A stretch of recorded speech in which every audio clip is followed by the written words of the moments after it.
We are very excited to play somebody other than ourselves this weekend. We get a chance to play against a very well-coached Rutgers basketball team, and it's all the funds that are collected go to pediatric cancer. So we're very excited about that, to see where we are at this point, because we have 14 players now learning a completely new offensive and defensive system, with the exception of the 3 Iona players. So it'll be a challenge for us this soon to play a team like Rutgers, but we're also very excited to get on the court and compete against them. Okay, we're going to take questions. Please wait for the microphone to get to you when you have a question, and please announce your name and your media affiliation. Let's start right here with Mark. Hey, Coach, Mark Renee from 1010 Wins. A few days ahead of this exhibition, if you will, where do you think your team is? You know, I don't know. I think we've improved because early on, the two teams weren't competitive with each other. Now, it's a flip of a coin which team wins each day. Against Rutgers, we'll play 10 people, and we'll probably sub by units, try to make the units balanced as far as experience playing with young players. I think we're a very deep team. That I'm confident in. The only position we're not overly deep at is power forward. But outside of that, we're very deep at every position. We've had a few injuries, a couple broken hands that are out anywhere from 3 to 6 weeks. Cruz Davis and R.J. Louise have fractured hands. They won't play in the opening game, but hopefully we'll get them back right after that. Go here to the front. Hey, Rick. Adam Zagoria, how you doing? Good to see you. Just on the overall strength of the Big East, Coach Hurley at UConn, I think, said the Big East is the best conference in the country, and it's not close. What are your thoughts on the strength of the league overall? And, you know, you're going to have 4 top 25 teams in the league. How will that help you guys, you know, possibly get NCAA tournament resume wins playing against those ranked opponents? Well, I think I was part of the Big East when we had 9 one year make the tournament. I'm not sure if that's totally, is that correct? Yep. Yeah, 2011, we had 9 teams. And certainly was very strong then. I think Danny would speak much better about the Big East than me, but it seems very strong. And the other day, Georgetown played Wake Forest apparently and won that game, and a young man had 46 points in the game. So that's a team like us that's rebuilding or rebooting, so to speak. And so I think it'll be very strong. I definitely know that Connecticut, Creighton, Marquette, Providence, they tell me that Villanova's great. Everybody who has seen them tells me they're great. So it'll be a very strong conference, a very difficult conference to win on the road, certainly. And we're going to get better. Each week, we're a team that will get better because the players don't know each other real well yet, don't know the moves of each other. But I see a tremendous improvement. Yesterday, we had by far our best practice.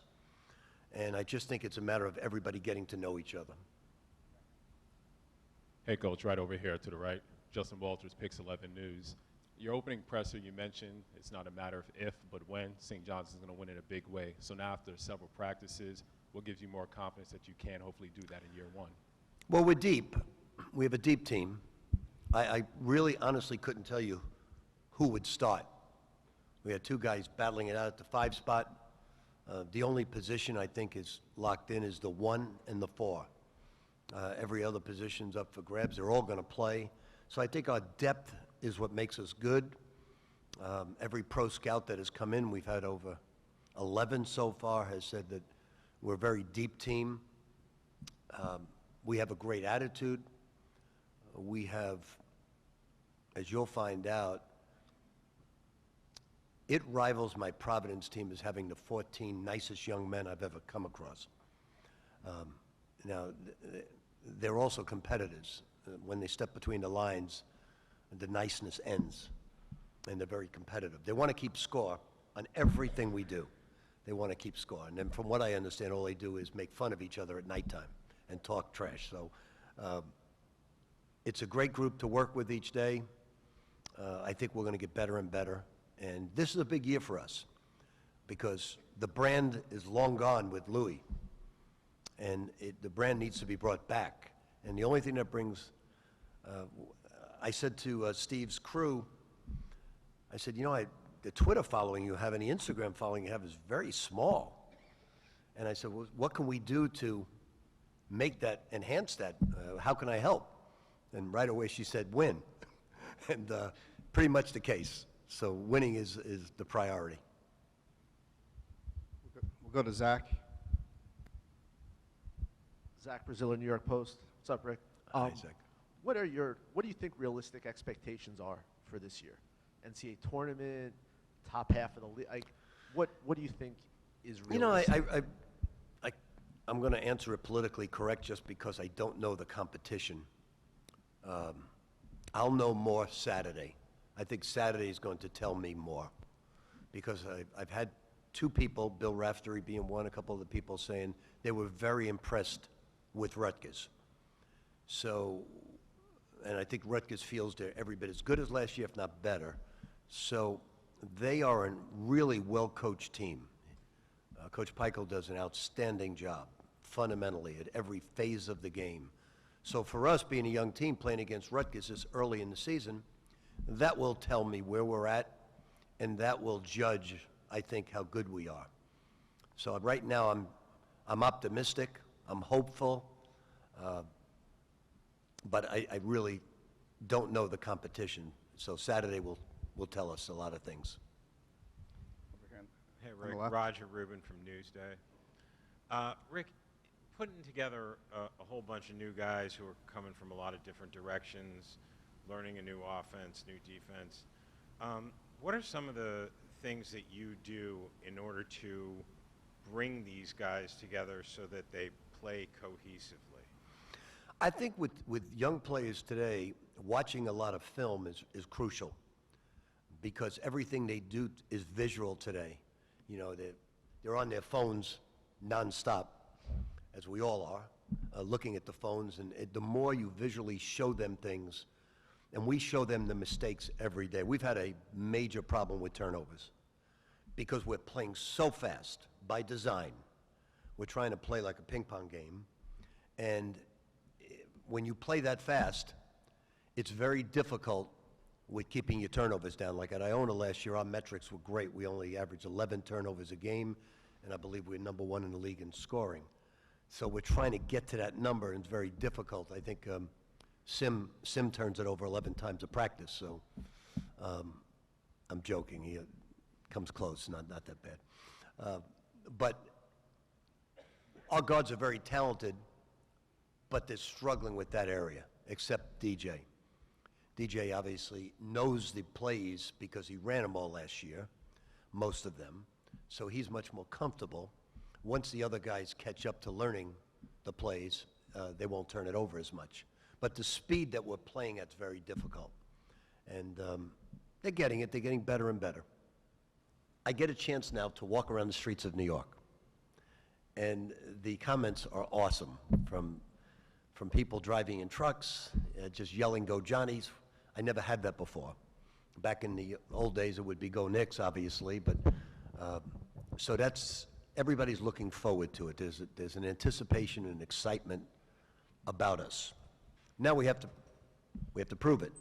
But I think when you build a brand, it starts with winning. It starts with creating a style of play that everybody loves to see, and I think we're doing that right now. It's playing an exciting schedule. Like right now, we're talking to Duke about playing in Arthur Ashe Stadium next year, opening game. We're talking about bringing Alabama in on a home to Madison Square Garden. So I want to get back to playing great teams all the time, non-conference-wise, and then you have the Big East. So building a brand with a great schedule, great style of play, winning, obviously, recruiting great players.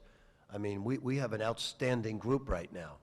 And the thing about this team is they're just scratching their potential, whether it's Sim or Brady. And the guy with the most upside on our basketball team is Joel. He has the most upside. Yesterday, by far, was his best practice. but he has the most growth of anybody on our basketball team, and he's he's 35 years old. So it's, but he has the most upside. He's in great shape now, and when you get in great shape, you do things that you didn't think you could do, and he's improving. He makes 1, 2, 3 three-pointers every practice now, and he's never made a three in his career, I don't think. No. So he has the most upside, and that's the exciting thing about this basketball team. I think everybody has great upside. Even our older players have great upside. Well, I remember it well because finally we made the playoffs the first year with the Knicks, and I never forgot that moment because before the game, the brass traveled with us. We were playing the Pacers. I think we won 38 games. The winner of that game, Indiana versus New York, goes to the playoffs. And it's unusual that the last game of the season, it's the two teams that get that spot. And I remember the brass and everybody telling me, listen, you've done a terrific job turning this around. Don't feel bad if you lose. I said, well, we're not going to lose. And they said, no, but don't worry if you should lose.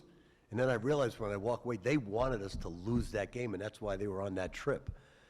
And I said to my assistant, why would they want us to lose? That's absurd. And they said, Parrish, Bird, and McHale. and it was a great experience for us and led the following year to winning 52 games. But you had to build the brand because we were only selling out Madison Square Garden, only at 50% capacity. Season tickets were down. Everything was down because they won, I think, 23, 24, and 23 games, or 2 seasons in a row of 23 wins. So you had to build that back. And from that point on to today, the Knicks have sold out. So we're hoping to do the same thing at St. John's. We're going to take one more question. Kevin? Rick, Kevin Connolly, Storm the Paint. I'm curious, adding so many new players in the transfer portal in this new era of college basketball, what was the biggest challenge you faced or the lesson you learned in trying to add so many new players from the portal to this team this offseason? Well, sometimes in a very short period of time, you want to make sure that the players fit into the style of play. And fortunately, these players do. We were very lucky in a lot of situations, very lucky. We're very lucky that Chris Ledlam came back because we were really hurting at that position. So it's difficult, but I don't want to go away from freshmen because we have 2, I think, off-the-chart freshmen. They got a lot to learn. They're not great defensively. I've never recruited a high school basketball player with the exception of maybe Terry Rozier that was good defensively. So they have a lot to learn defensively, but offensively, they're very, very talented. So we're going to bring in 3 freshmen this year and then 3 portal players with them. So it's difficult, but a lot of people are complaining. I just take, this is the rules that we're playing by right now. The players are no longer amateurs, they're professional basketball players being compensated. I'm fine with that. I like that for them and their families. I'm not against the portal. So this is what we have. We're going to make the best of it. We're going to compete against anybody in the nation recruiting-wise. We don't care who they are. We have it. We have our plan. We have our master plan, and we're going to hopefully have the same type of recruiting class this year. We already got, well, I'm not allowed to speak about that until they sign. Yes. Can we take this young lady? She's had her hand up the entire time. Go ahead. Sarah Kiernan, the Torch newspaper. You got 47 AP preseason votes. How does that make you feel, and how does that make your team dynamic and team approach for the season? What's your plan for that? Well, I have a very large family that's voting right now, so I think that's because when you have a Joel, a Jordan, a Danis, when you have these people coming in and they're all the best player on Harvard, the best player on Penn, best player here, I think that you put them all together. I don't think it warrants us getting any votes, to be honest with you. I think it's based on speculation, but we'll know Saturday. You'll know Saturday whether those votes are warranted or not. If we play Rutgers and it's a great game and we play great defense and we do things fundamentally sound, then possibly they could be correct, but we won't know until Saturday. We're very happy about it. I wish we were ranked number one. That's the ultimate goal for every basketball team that starts the season, is to be number one at the end of the year. But we have something that's unique. You know, we have 6 fifth-year basketball players, all from interesting backgrounds. You know, you have Harvard and Penn. We have a young man that's studying at Wharton. We have a young man that was marching at 6 in the morning at VMI. Danis was leading the greatest life of them all at Iona. He had a very comfortable life. Joel was, you know, he was eating too much, but now he's in great shape. And now won a national championship. And I can't, you know, every coach says what great kids they have, but I can't, as you get to know them, you'll understand what I'm talking about. You can't find the character. I've never had 14 players like this. There's always 1, 2, 3 guys you always got to keep one eye open at night. With these guys, I don't have to do that at all. They are awesome young men. Their parents did a fabulous job. They are just incredible. I think I message them at least 5 or 6 times a night, sending them motivational things, sending them things. And most of them all answer me back, most of them, as I'm looking around. No, they actually all do. Different responses. DJ always gives me the 100. And then Sadiq always gives me the prayer emoji, you know. So it's funny, but great group as you get to know them. And they can flat out play. They can really play the game. A couple of them are faking injuries right now. They just have really, RJ and Cruz are faking injuries. They're like LeBron, they don't want to play the exhibition games, so. I am joking, they have broken hands. One more. Okay, we're going to take one more. Mike? Hi, Rick. Mike Fitzpatrick, the Associated Press. Just wanted to ask something that's very different this year is the 2 conference games at UBS Arena. Just wanted to ask how that came about and why those particular opponents there, how that all came to fruition. Well, as you know, or maybe you don't know, I'm good friends with Lou Lamoriello. He hired me at Providence. We talked about that. And UBS is a beautiful, beautiful place. It really is. Now, we played there against somebody at Iona, and we didn't get very many people. So obviously, as the brand grows, when you win, we're hoping to pack that place as well because we want to get Long Island graduates. And as you know, most of you know better than me, St. John's, I would say probably about 50% of the people that come to games are not St. John's graduates. They're people like me growing up that just rooted for St. John's, you know, back in the 60s and 70s and 80s. And they're just New York college basketball fans that root for St. John's and not necessarily graduates. So we want to hit Long Island, we want to hit all the boroughs, we want to hit Westchester and build that brand throughout New York. And certainly the Big East is as good as it gets. We almost had 3 Final Four teams last year and the national champion. And then you take what Connecticut's done with women's basketball has been incredible as well. So it's quite, the Big East is quite a brand unto itself. And now Georgetown and St. John's need to join back in.